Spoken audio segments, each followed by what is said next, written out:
Hi friends, நாம் இப்போ ஆப்பத்துக்கு எப்படி மாவு அரைக்கிறதுன்னு பார்க்கலாம். அதுக்கு என்னென்னலாம் வேணும்னா பச்சரிசி, இட்லி அரிசி, உளுந்து, கொஞ்சம் வெந்தயம். இதில் வந்து நீங்கள் எப்படி ரேஷியோ எடுக்கணும்னா, இப்போ சப்போஸ் 1 டம்ளர் நீங்கள் பச்சரிசி எடுத்தீங்கன்னா 1 டம்ளர் வந்து இட்லி அரிசி எடுக்கணும். நீங்கள் எப்படி எடுத்தாலும் ஓகே. நீங்கள் எந்த அளவில் என்ன டம்ளரில் என்ன இது ஒரு பங்குனா அது ஒரு பங்கு எடுக்கணும்.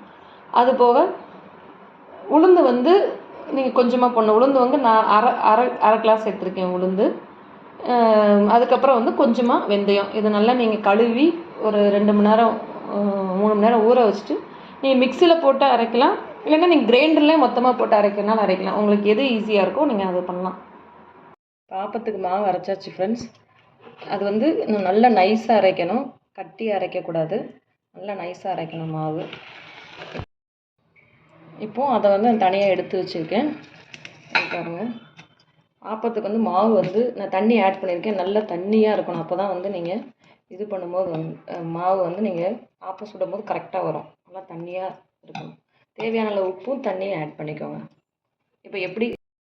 இப்போ ஆப்பம் மாவு ரெடி ஆயிடுச்சு. இப்போ ஆப்பம் ஊற்ற போகிறேன் பாருங்கள்.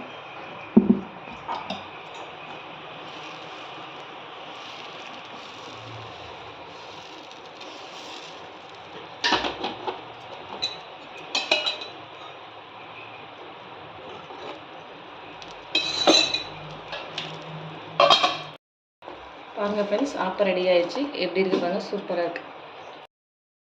ஆப்பம் ரெடி ஆயிடுச்சு ஃப்ரெண்ட்ஸ். இப்போ இதில் குருமாவை ஆட் பண்ணியிருக்கு. சாப்பிட்டு பாருங்கள், ரொம்ப டேஸ்டியாக இருக்கும். இது நீங்களும் ட்ரை பண்ணி பாருங்கள், உங்களுக்கு ரொம்ப பிடிக்கும்.